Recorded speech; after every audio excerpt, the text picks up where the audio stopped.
Thank you, Mr. Chairman.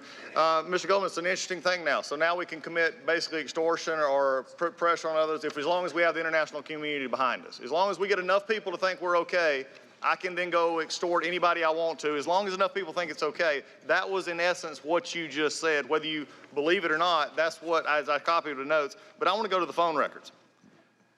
It's a novel approach. The phone records issue, and I'm not, and hear me clearly. I have no problem with the subpoena as far as the subpoena power from Congress. Not a problem. My problem, as you did not answer in the previous, though, is taking the metadata, the numbers. I did not say anything. It's interesting you had to go and say, well, there's no content, anything else. We've had that debate in Congress now for the last few years on the FISA program and other things, which, by the way, this committee should be hearing FISA this week. The IG report just came out, and we're doing this. It's interesting to see to me that the calls in the metadata and not the content. What the problem I have here is this, is if Rudy, Nunez, Giuliani, Nunez, and Harvey were the only phone records returned from the subpoena, why are these released? Here's the problem. You took the committee, and this is why I want to know who ordered it. The committee made a choice. Chairman Schiff, who I'm assuming because he's not here, or you, who did get to come, at least thank you for showing up, made a conscious choice to put these records into the report. It was a drive-by. It was a gratuitous drive-by that you wanted to smear the ranking member or smear these others because they were in those numbers that were connected to that. I'm not saying you knew the content, not saying anything else. In fact, you just admitted just a second ago that it was simply they were contacting these people. The problem I have with that is you could have just as easily put, if you were really wanting to do a professional non-smear report, it said Congressperson 1 or Congressperson 2. Reporter 1, reporter 2, because if they did not actually contribute to your report, it is nothing but a drive-by. That's the problem I have here. I have no problem with you working here. I have no problem with the report. I have no problem with the subpoena, and you can pretty it up all you want.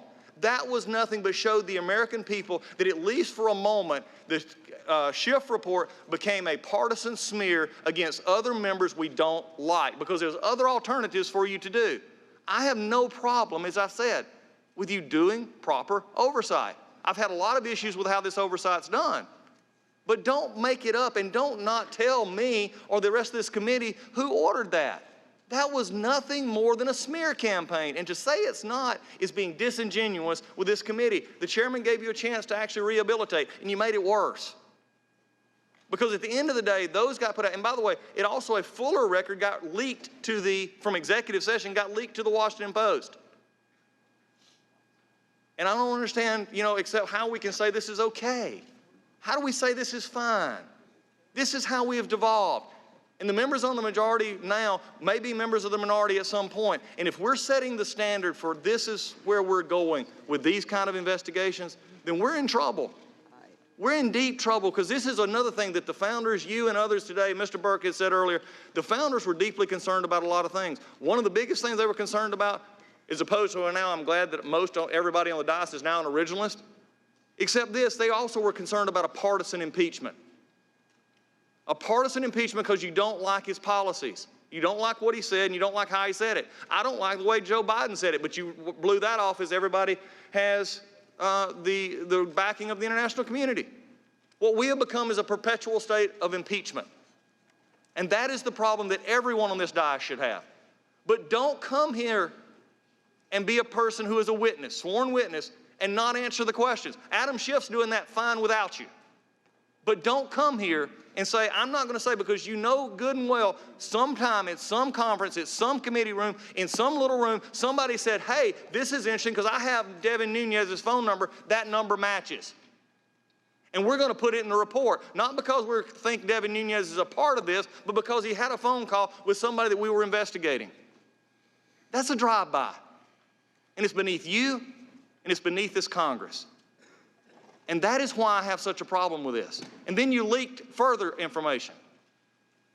This is the problem here. And we can be righteous about trying to get this president or not, but when it comes to this, this is why people are getting so just turned off by this whole thing. When we understand that, that is the problem I have, because you could have handled this differently. You and Mr. Schiff. I'm going to blame the chairman because I hold the member, the one with the pen, responsible. So I'm going to assume he ordered this. He was the one that said put their names in here, and he was the one who can't come and defend that. Unfortunately, he sent you, and you had to take it. That's wrong, and this committee deserves better. With that, I yield back.